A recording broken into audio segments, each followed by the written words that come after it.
We all need to make smart decisions with our money. The Long-Term Investor podcast shows you how by distilling complex financial matters into easily digestible lessons.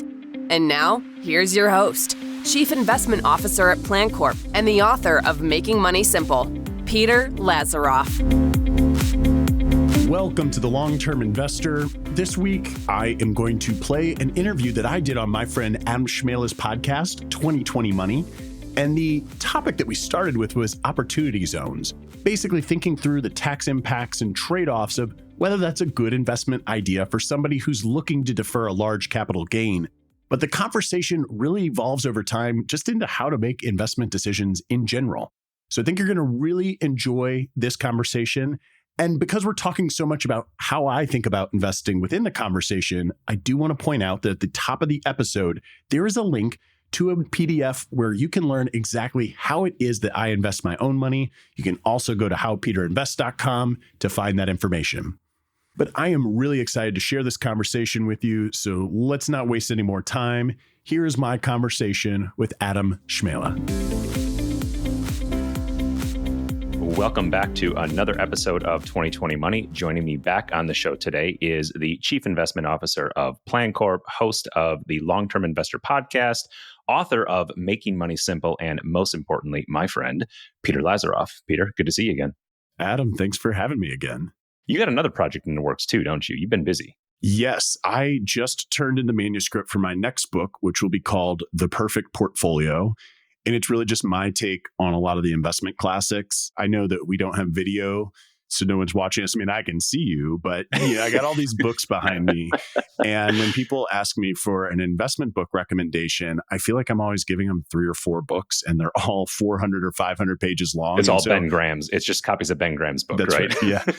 His is back there. His is back there. But I just realized, I need to be able to hand something to someone that's less than 200 pages that captures all those big ideas in a single approachable way. But let me say this, because I have a new book coming out, that means I have a lot of Making Money Simple sitting on my shelves. So Adam, if people go to peterlazaroff.com/free book, you put in your mailing address, give me a couple weeks because this is airing while I'm on vacation and I'm personally you got a lot of time out of office. Yeah, so go ahead and put in your information. You'll get signed up for my newsletter. It comes out every other Wednesday. It is a small cost to get what is a piece of work I'm really proud of, Making Money Simple. Again, that's peterlazaroff.com/free book. And we'll get that in the mail right when I get back from vacation.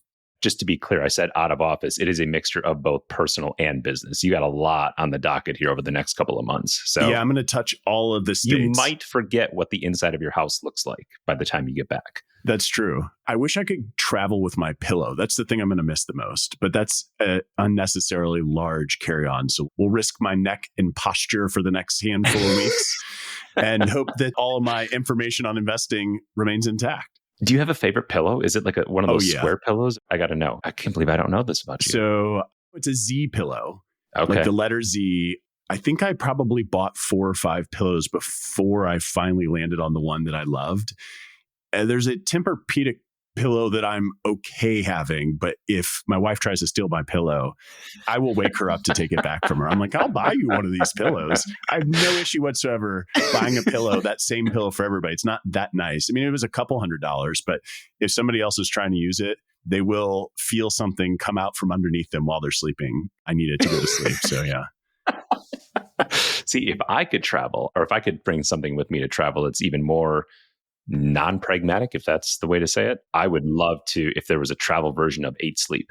So the whole bed sleep system that regulates the temperature, it heats, it cools, it changes elevation slightly throughout the night. If it detects your snoring or changes in your breathing, it has revolutionized the way that I sleep. But heard it on the Tim Ferriss Show podcast and a couple of other places. But it's a massive, massive system. I mean, there's risers that go underneath your bed. There's a cooling. This might be my next big investment. You mentioned this in one of our group chats, and I know there's a referral code. So we'll see if Adam's ready to monetize his podcast by sharing his 8 Sleep number referral. Yeah. So the most indirect way for someone to actually monetize a show would be to put something completely unrelated to the show as a referral link in the show notes and now say it's monetized. But it makes you more important. Right. I don't even know how to segue into the actual topic that we're going to talk about. So I'm not even going to try and just dive into it. Opportunity zones, or rather, opportunity zones, I think, are the numerator in the equation in which the denominator is letting the tax tail wag the investment dog. You and I have been around the block long enough in this profession where inevitably we will either have a conversation with a potential relationship, or you're working with a client for an extended period of time and they see something on social media, they see something on TV, they have a friend talk to them about fill in a blank concept, and almost completing the sentence is, there's awesome tax advantages to this. Why aren't we doing this? Or should we be doing this? And the challenge, and again, I think this is why I'm excited to have this conversation with you from an investment standpoint. I think we're both in violent agreement that investing is a fairly simple concept, but that doesn't always make it easy.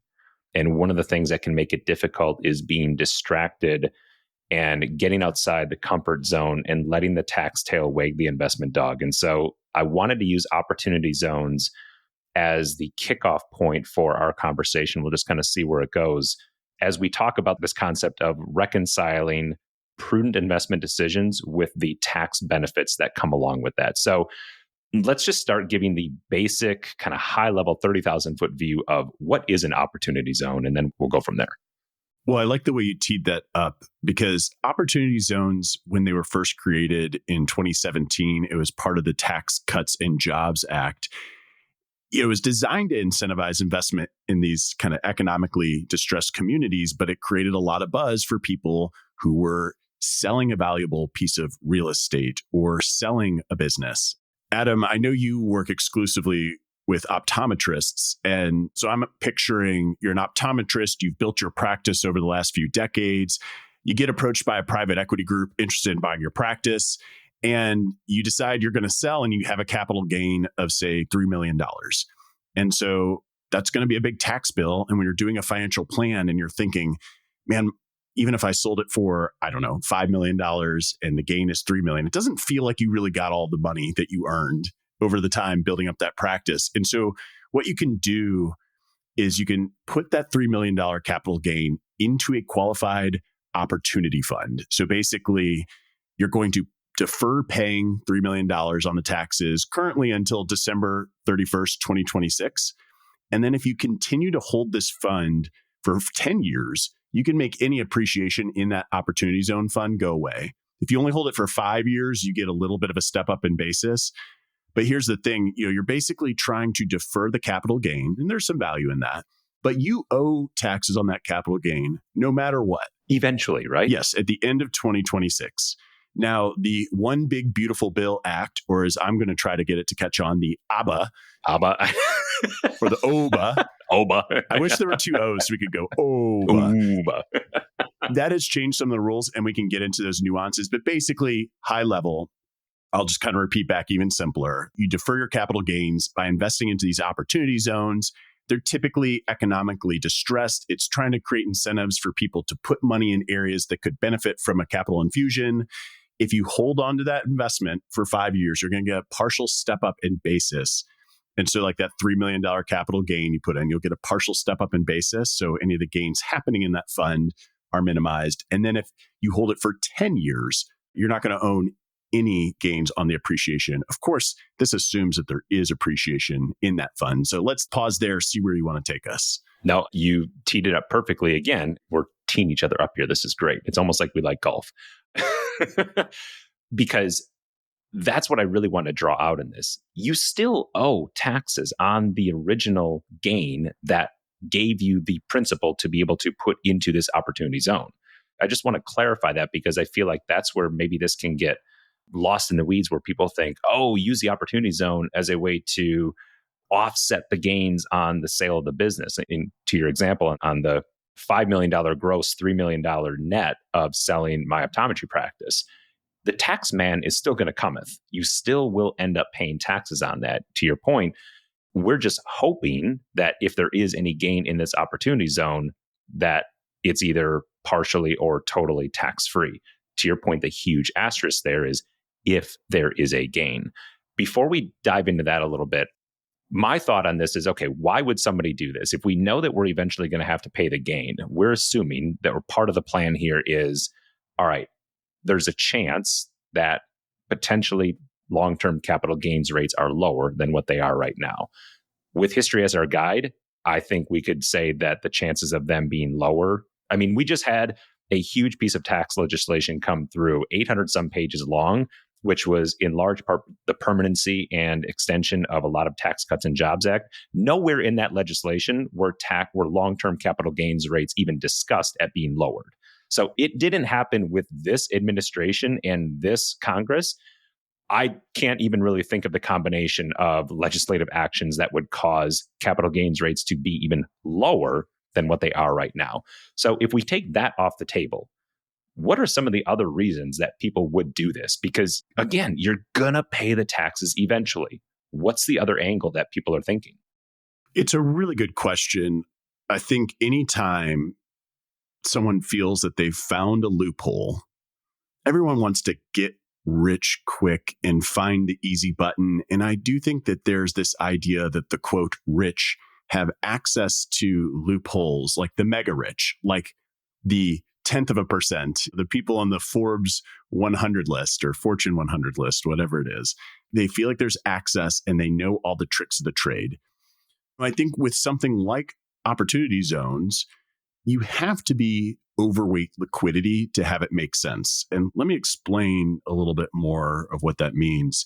Basically, let's go back to our optometrist who sells their practice for $5 million and has a $3 million capital gain. And let's assume this individual has been saving into a 401k and profit share, or maybe they even had a cash balance plan. But let's just kind of say, I guess they have, let's say they have $5 million of retirement savings also. So after the transaction, they're going to have $7 million of net worth, of liquid net worth. And that $3 million capital gain is going to be taxed. So whatever the tax rate is on that. The question is, can you go without 10 years without that $3 million of the capital gain that you're sinking into the new investment? And if you can, is investing in a single real estate project in an economically distressed area in a single geography by a single manager, is that a bet that you can afford to take? What I have seen with our clientele, we saw a lot of this come up in 2017. And I think we're talking about this at the right time because there were some changes to the rules of how it's going to work starting in 2027. And so this will come up as a question, but I've only seen one family do it. And for whatever it's worth, their net worth isn't quite $100 million, but it like touches up against that. Yeah, it's a really big thing. So like, let's say you put $3 million into something, you're already overweight liquidity. And I think that's a really important concept. When you had the practice, this hypothetical practice owner, they were probably underweight liquidity because some of this stuff is in retirement savings that they can't tap, and a big part of their net worth is in the business. But once you liquidate, you might feel more liquid, but then you really have to think about it. So let's say instead that the opportunity zone allowed you to invest in a globally diversified portfolio. Well, this would be a slam dunk. Assuming that you can live without that $3 million of capital gain that's growing, the likelihood of catastrophic loss is bad. The likelihood that the tax benefit will be worth the squeeze is going to be pretty good. But when you're investing in basically one real estate project, and there can be opportunity zones with multiple projects in the fund, the problem is, yes, you are saving money on taxes, but what if you paid the taxes and then just took that liquidity and put it in a diversified portfolio? That is sort of the trade-off that you're trying to evaluate. And so this is a very roundabout way of asking your question. Why would somebody else do this? I think you do it because you have more liquidity on your balance sheet than you could possibly need over the next 10 to 20 years. And you feel that if this sleeve of your balance sheet were to not grow at market rates, that it wouldn't hurt your overall plan. Obviously, if you thought it was a great real estate deal, you might do it. But I got to be honest, Adam, and most of what my experience is coming from is pre-2020. I've only personally looked at one opportunity zone fund since the pandemic. So pre-2020, though, when we looked at them, the deals did not look good. And if you're familiar with the geographies where some of these are, then you're like, really? That has no chance of working. Investing's all about trade-offs. I think that the trade-off that sometimes happens at least when people are asking you or I or their advisor questions about this, is they overvalue the tax benefit and don't think about total return and don't think about the entire balance sheet in the entire portfolio. I think it's an all too common, and to your point, everybody wants to get rich quick, and it's been amplified with access to information and the reels that we see online and the short videos, like your TikTok, your Instagram. Everybody is claiming to have the next best thing, right? The Swiss Army knife of investing. And this can be one of those arrows in the quiver, so to speak, that people think of as being sexy. And to your point, again, people are listening to this on video right now. When you talked about, putting in a diversified portfolio, I almost did the yawn motion because that's so boring, Peter. Why would anybody want, like, oh my gosh, I could do that myself. You could, and then you'd save fees on the opportunity zone. And and all of the headache that comes with tracking that. And I keep going back to what we talked about in the beginning. If it makes money and the liquidity event that has to happen in order for somebody to get their capital. Because if we follow the dollars in this, right, not to mention to what you had just said, you've got layers and layers of organizational structure in these things, read fees, because everybody's going to want a cut off of the deal in return for the hopeful, supposed potential value that they're delivering. And so what is the investor's net return after all said and done, after cost? Yeah, I know after taxes, it's like, okay, so there's an after-tax gain, but this is real estate. There has to be a liquidity event. So now we're talking about, kind of ironically, and almost, I guess ironically is the only word, as an investor in an opportunity zone, you are in the exact same situation that you were as the owner of your existing business. Your business is worth zero until you have a willing buyer and a willing seller coming to terms on the same day and a check and agreement is exchanged. And so if we fast forward 10 years, I don't know where I heard this, but what's the best way to make God laugh? Tell me you have a 5-year plan. We're talking about a 10-year plan and having something like this work out. One of my favorite phrases here, we mentioned the tax tail wagging the investment dog. Is the juice worth the squeeze? And I just have a hard time, like you said, investing is all about risks. And if this is money that, dare I say, you're okay losing, or at the very best case scenario, not being liquid, sure, scratch the itch. But I just have a hard time finding the pragmatic reason why somebody would take this amount of investment risk for, again, you got to pay the taxes on the original source of funds anyway. All you're doing is kicking the tax bill down the road. You're not eliminating it. Yes. I mean, like that example that we painted that was sort of off the cuff, where somebody had $10 million liquid pre-tax. Post-tax, even though they're going to get to maybe eventually defer something on the growth of that other $3 million, it's just a tough sell. And here's what's going to happen, in my opinion, at least. So I'm the chief investment officer of a large RIA, and we do some private investing. We do some alternative investing.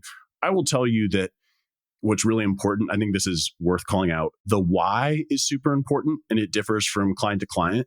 And the education is super important, because the degree of certainty versus uncertainty that one of these things will actually add value, it's pretty unclear. In general, for me personally, I view the world through the lens of I am more worried about implementing a bad idea than I am missing out on a good one. And that does color how I choose to invest my own money. But it also means that when I do this research and I meet with managers, I probably say no 10,000 times to every one time I say yes. And that's what's going to inform what I'm about to say, is that we're going to get to the 10-year mark on some of the first opportunity zones very soon. And the rules for these, according to the OBA, or the One Big Beautiful Bill Act, I'm going to keep calling it OBA. It's going to catch on. Everyone's going to pick up on it after this podcast episode. So what's going to happen is there's these 2027 rules where it used to be that, like, hey, you had to pay your taxes by December of 2026. So like deferring your taxes in 2018 all the way to December 2026, that was a good deal. Doing an opportunity zone right now would be insane. Like there's no reason to do it because you're going to owe the taxes in a year. It's going to be a rolling 5-year period starting in 2027. And what's going to happen is we're going to have these mature funds, these managers who did really well. They're going to be the survivors. That's what we call survivorship bias. And they're going to say, look what happened to this fund over the last 10 years. And all you're going to see is the winners. And if you hear about it from one of your friends who is in a winner, That was great for one of your friends. But what you don't hear are the losing stories, because your friends don't brag about the losers. And the fund companies don't pitch me the losers because they don't exist anymore. And so I think it's really important to realize what we're talking about. I think you don't want the tax tail to wag the dog, but also because of the new law, because of what you're going to see in back performance of previous funds, it's going to look good. You're going to see stuff that's going to look good. And you're going to have to apply this framework that we're talking about. Do you have enough liquidity? Do you have enough diversification to make this type of a concentrated bet? And then what I'll say lastly, there's a lot of what goes into evaluating a sponsor, but let's just talk about at a deal level. What do you even know about the region? And if you could visit the region, it's a big amount of money. Would you not book a flight to go walk on the ground of where you're about to put your money? Some people might argue that's an advisor's job, and I wouldn't disagree with that. However, it's still your money. Do you think that your advisor is good at picking distressed real estate deals? Again, remember, these are economically distressed areas. And so it sounds like I'm not in favor of these, broadly speaking, and that's a fair judgment. I have been a part of one implementation where I felt like, the liquidity, they're so overweight liquidity. It was early in the days when it was a project that was going to happen anyways. So any opportunity zone fund that's come about in the past couple of years basically is raising money from people who are looking for a tax break. Whereas initially there were some real estate deals getting done that then they applied to be an opportunity zone in the process. And it's like, hey, we were going to put shovels in the ground anyways, and now we have this tax benefit. So it was a little bit of a different situation. I sort of feel like that's going to be part of the pitch going forward is, hey, so we were going to do this all along, but now that there's these dollars, it's finally getting going. Yeah. So I think those are the kind of things to keep in mind for people who are hearing about this for the first time or the umpteenth time. Just approach with caution. Can you go back? I love the way that you phrased that, your rule. Can you talk a little bit more about that? I'm more worried about implementing a bad idea than missing out on a good one. Can you talk a little bit more about that? Sure. That's what they call a Peterism at Plan Corp. There's a handful of things that I just say over and over. So think about the FDA when they're approving a drug. Risk approving a drug that they thought was going to be beneficial to society, but has really harmful side effects. So in the 1960s, the FDA didn't even have that many standards. And there was a woman, I'm blanking on her name, I think it's Frances Kelsey, who basically, she was supposed to approve Talmudide, which was to prevent morning sickness in women. It had already been approved in Canada, all over Europe. And she just wouldn't approve it. She's like, there are no actual tests. Every time I ask questions, I don't get responses. And several months later, there are all of a sudden all these birth defects and all these deaths. They're being directly tied to the drug. Things like that, right? Yeah. And so basically, that's when they developed an evidence-based process. And so for any of you who remember your high school or college statistics class, you have type 1 error and type 2 error. And if you eliminate one, you introduce the other. And type 1 error is a false positive, meaning in the FDA's case, they approve a drug that isn't actually helpful or just has such bad side effects that even if it's a little bit helpful, it would have been better off not being approved. Type 2 error is failing to approve a drug that would be useful. The same thing exists with investments. And with investments, as much as we want everything to be black and white, it is shades of gray. We are all looking at the same data sets. And despite looking at the same data sets, an investment decision maker can arrive at a different place based on their preference for minimizing type 1 versus type 2 error. So when I say something like, I am more concerned with implementing a bad idea than I am missing out on a good one, what I'm saying in statistical terms is I would prefer to minimize type 1 error. Now, Adam, let me tell you, if I were to fully minimize type 1 error, what that would mean is owning a single total market index fund and nothing else. And you know what? I have no problem with anybody owning index funds. I think index funds are the greatest. I do think that you can enhance returns without being a traditional active manager of trying to predict where the market's going. Index funds are just super low cost. They're very diversified and transparent, and they're rules-based. The most important thing, they are rules-based. And so when I'm evaluating investments, I do come with the perspective of, I know that most investing success, given how great the market return is, comes down to minimizing success. And I think you said somewhere in the introduction that a lot of this stuff is easy in theory, but it's hard in practice. And so you already have enough human emotions working against you. If you're working with a professional, that does a lot to take out the emotions, assuming you're working with a good professional. I'm not blind to the fact that hiring a bad advisor can be way more costly than just doing it yourself. But I think in general, like with any investment, you kind of try to take a probabilistic approach and think, hey, like, do you expect a positive return in the first place? So for example, kind of going way off the beaten path, like gold or crypto, it's not a productive asset. I'm not going to get into a big debate of whether you invest in gold or not, or crypto, but it's not a productive asset. It is a speculative asset. A productive asset generates cash flow or has the ability to generate cash flow. Is there an economic logic behind the return? Are you extrapolating past performance? Is it introducing unnecessary complexity? That's actually the only piece of a framework. And I'm walking you through a 4-step framework that's in my book, The Perfect Portfolio. I was just going to say, I feel like this is a great tee up. You're not trying to do this because the conversations happened organically, but something tells me this is like on page 75 of the new book. When you write a book for 6 months, it's like all you think about. And that phrase, I'm more concerned about implementing a bad idea than missing out a good one, is definitely in the book.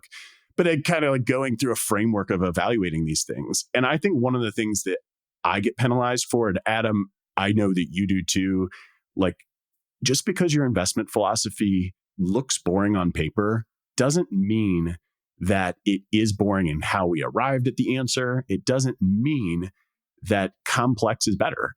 When I think of this framework, and actually I'm working on the name of it, my editor is looking at my manuscript and it's called The Perfect Portfolio's Probabilistic Decision Framework. So I could call it PDF. I was trying to give it like a clever name. Yeah, nice. I don't know. We'll see. The editor may hate it and it'll be called something else by the time it comes. I thought you were going for a full alliterative term there. Oh, geez, we're going to have 5 different P's. The problem is the perfect portfolio already adds so much onto it. But the unnecessary complexity is the only piece there that isn't actually probability driven. And I could go deeper on an example used, but I'm worried we'll go too far off the beaten path of opportunity zones and investing for tax purposes only. But basically, I think the point is the more variables you add, the decreasing marginal benefit you get. So I'm not saying any of this stuff is bad inherently, but is it good for you? Everybody's situation is different. I think this is going to be a place. It was super hot when the Tax Cuts and Jobs Act came out in 2017. I do think we're going to see a lot more coverage on this next year, like when the new rules are about to kick in and people have these backward looking surviving funds performance to show, and people will have questions, and that's fine to have questions. You should make people like Adam and I answer the questions. That's like what we're here for. Yeah. It's almost like that's the way that we can deliver value. Yeah, absolutely. I really appreciate that construct and framework for thinking about it, because to your point, just calling out survivorship bias, that we will see that. And the timing of this, I mean, we've had this conversation on the books for, I think, a couple months, even before. Yeah, it was almost good that we pushed it out so far. Yeah, even before OBA. There, see, we got it again. Even before OBA was put in place. So maybe I'll put this in the queue after this airs, which will probably be towards the end of July. I think people will be listening to this either end of July or early August. I might actually make a note to do a rewind of this episode around sometime this time next year when, to your point, as the Tax Cuts and Jobs Act timeline comes to maturity and we start shifting into this rolling 5-year period, I think to your point, you're going to hear these being talked about a little bit more within publications, and the people that did survive the first round are going to have really nice and attractive track records to be putting in front of investors. And that, as we tie a bow around this conversation, if you're a student of personal finance and investing for any period of time, you're probably going to start rolling your eyes with maybe what we've already said and what I'm going to continue to say, which is investing is simple. That doesn't always make it easy. There is value in having a partner to help you filter these decisions, to take emotion out of the equation. The best investment philosophy that one can have is an investment philosophy that you can stick with. Have it written down. Like, we'll go totally off the beaten path here. Are you a proponent of having like people actually write out their investment philosophy and decide like, this is what I say yes to, this is what I say no to? I put this through the filter as a pilot. Like, I have my personal minimums. I have essentially my standard operating procedures of, the weather that I feel comfortable flying in, the shortest runway length that I feel comfortable landing on. There are certain parameters where I have a go, no go framework around, so that when I have something come up, like Peter invites me to play golf somewhere, and I'm like, oh, I really want to go. This sounds awesome. I at least have something that's unemotional that I can reconcile. Here's what's being presented to me like right now against this is my doctrine's the right word, but essentially my investment policy statement. How do you think about that? Is that something that you do personally? Do you advocate clients do that at Plan Corp and things like that? I know we have an investment policy statement that we'll discuss with clients, but this is more so geared towards the subset of listeners that are DIY investors. Yeah, we definitely have investment policy statements with clients. And I myself, I have publicly written how I invest my money. And I did sort of write something that my wife could look at and ask her to hold it accountable to me. And it's really something that keeps our portfolio, like my wife and my portfolio, very simple, like absurdly simple. But it's interesting where I ask clients to actually write down something themselves, and I'll be like, well, hey, let's like put it in an email, or I have them say it and I write it down so I can write it back to them in an email, is when they deviate from that investment policy statement.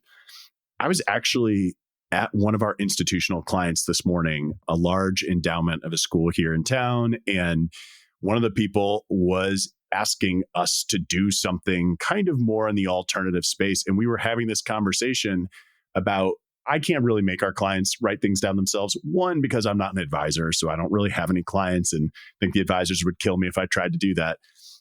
But what I will do, because this endowment's not like Peter's client, I don't represent him, but I come to a lot of the meetings, is I say, well, hey, this group of people, you're not all going to be here in 10 years or 20 years. The people after you're going to have to understand. So if you make this choice, you need to be able to clearly explain it in 2 sentences. And those 2 sentences have to be convincing enough, because you're not going to get everybody to read a long essay on why you've done something. And they might come in the building with different beliefs than you. It's really interesting when you work with endowments. They all think of investing as like their retirement portfolio, but it's not that at all. It's a perpetual entity. There's turnover. So different decision makers are always coming in. So in that instance, yes, I have them write it down. With individuals, and that's just like fresh in my head. And I actually left that meeting a little being like, wow, I can't believe we just had that conversation. But with individuals, when they deviate, here's a good example, Adam. I'm starting to have people who want to go overweight international now that international stocks are doing well. After 15 years of everybody wanting to go overweight US, now that international is doing well, I've had the first documented conversation on people wanting to go overweight international. And I've said, okay, so we've talked through it. I obviously think it's a bad choice to try to go somewhere based on any set of beliefs. They are giving me facts. The problem is that facts aren't always relevant. Things can be factual and not actually matter. But we get to the end of the conversation. I say, look, if we're going to do this, if we're going to move from our, say, 70% US, 30% non-US stock allocation to like a 50-50, we need to document why we're doing it, why we might change our mind, and what we might be wrong about. And do that in advance. And I just want to document it. And it's not a gotcha moment, but I did tell the client I would like them to give me those things. And I said, they don't have to write them. They just need to come back and say them to me.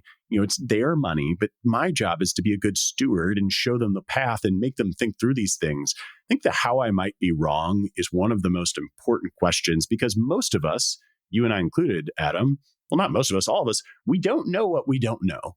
And it is a big world out there. And I think in general, like my job is exclusively to do investment due diligence and research.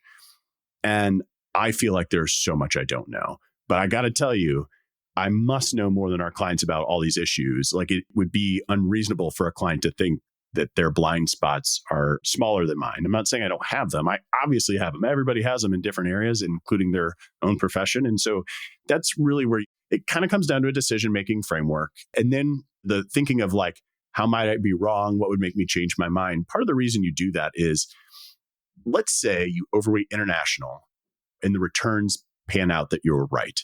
But it happens for all different reasons than what you thought. The key there is not to say you were wrong. The key is just to be, hey, you're not good at predicting the future. We know that nobody is, but let's like document, because you can have a good outcome having been wrong. And you can also have a bad outcome having been right. And so it's just one of those things where the more you put pen to paper, yes, the better your decision-making quality will come over time. And honestly, Adam, we do that in the investment committee. We do that internally on projects. It's just how you make good decisions. There's a lot of science behind it. Sometimes I wish that I could write a book on that, but instead I'll just settle for reading them. Well, I think it's a really good place to wrap up our conversation. To your point, everything involves risk. And look, the business owners, the practice owners that are listening to this, you're making those bets, for lack of a better word, and those investments, those calculated risks in your business.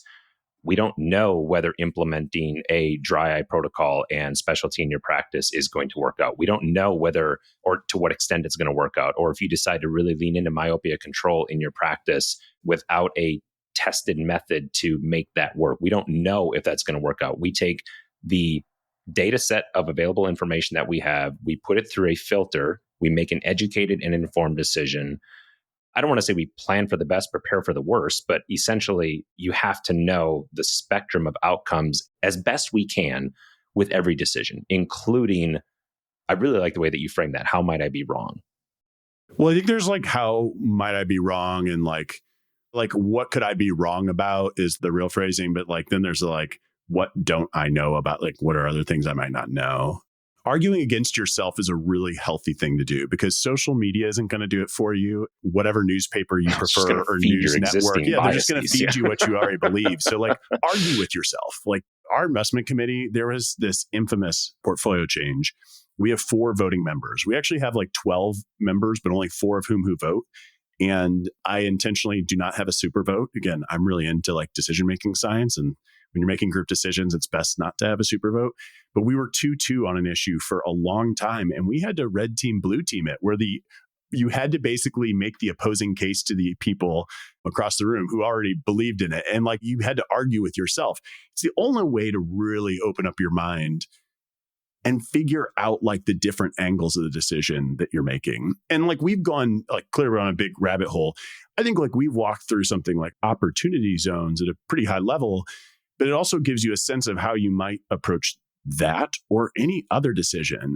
I honestly feel like, and this is biased, I feel like when people think about hiring an advisor and they struggle so much with the cost, and like it costs so much. I'm like, you could say that about every service that you employ. Cleaning your house, mowing the lawn, going to a lawyer, going to a doctor. Yes, the expense is bigger. I'm not pretending that financial advice is cheap, but people are anchored to this idea that like it has a bigger impact. I don't know what to say. So go through some of the counterfactuals for all the people out there who like kind of know that advice is valuable, but just don't want to pay for it because they think they can do it themselves. And like, they don't think about cognitive decline. They don't think about the blind spots they have. And when they do make a mistake, there's pretty good science to show that like they underweight the importance and start to forget it. Well, yeah, we don't want the reason that we either failed, made a mistake to be us. We'll minimize our own impact in that decision-making matrix. And you're right. I mean, neither one of us had the intention of closing up the episode with "you should have an advisor." And I think there can be a maybe case. I did, Adam. I always That's do. right. No, I'm kidding. But look, have somebody. The easiest for me, and this is why I asked you to clarify when you said, have the conversation with yourself, and you did by saying social media will just continue to feed your own preconceived biases because, well, that's literally how the algorithm works, right? If you're not paying for the product, you are the product. And the way in which you are the product is they just keep feeding you more of what you like. Nothing challenging that. So I find that the easiest person to lie to sometimes is the one that's in the mirror. I can make myself believe anything that I want with enough reaffirmation, even though I could be dead to rights wrong on that. But if you're convicted in what you believe, right? What's the phrase? Often wrong, never in doubt. If you don't have the wherewithal to realize that you might be missing something and that you don't know what you don't know, look, there's value in having somebody else. Maybe it's an advisor. Maybe it's a mastermind group. Maybe it's, again, plug on our end. That's part of the reason why we launched OD Masterminds was being an entrepreneur, being a practice owner is lonely. And sometimes, a lot of times, it is beneficial to have a sounding board of your peers that have been there, done that, got the t-shirt, to be able to tell you either A, you are missing something here. There is something else that you've omitted, and here's why it's important to look at that. Or be your freaking cheerleader. yeah, this is awesome. I support you 100%. Let me know how I can help. Here's a resource. I did the same thing in my practice. Here's a resource that can help you jumpstart this and save you from the work. There's value in having a team. You don't have to go this alone, whether it be the practice management and ownership side of it, the investing side, the financial planning side, the tax side. Yes, opportunity zones, like I said in the beginning of the conversation, are the numerator in this equation. And I know we've deviated and kind of meandered in this conversation, but I think it came together nicely. And I hope that listeners, if you are looking at opportunity zones or any other type of investment that is being positioned from a tax sensitive or sounds too good to be true type thing, pause and make sure that you are checking all the boxes on the due diligence, not only from yourself, but get a second opinion, get some help, make sure that you're making the best educated and informed decision. So, well dude, said. this is fun. Yeah, I appreciate you doing this with me. Thank you. Again, we'll put links in the show notes to the offer that Peter mentioned in the beginning of the episode. So if you didn't do it in the beginning, you can now stop listening and open up the app on your phone or whatever device that you're listening on. Click on the link in there to get a copy of Peter's old book that he's going to be sending out. And in part of getting that information, you will also be informed when the new book, The Perfect Portfolio, is going to be available for purchase. So old and timeless, Adam. Thank you so much. Old and timeless. This was great. Thank you for allocating time out of your very busy schedule for sharing in this conversation. And we'll catch everybody on the next episode of 2020 Money. Thanks for listening to the Long-Term Investor Podcast. To access free financial resources and submit questions to be answered on the show, visit thelongterminvestor.com. Peter Lazaroff is an employee of PlanCorp and BrightPlan. All opinions expressed by Peter and any podcast guests are solely their own opinions and do not reflect the opinions of PlanCorp or BrightPlan. This podcast is for informational purposes only and should not be relied upon as a basis for investment decisions.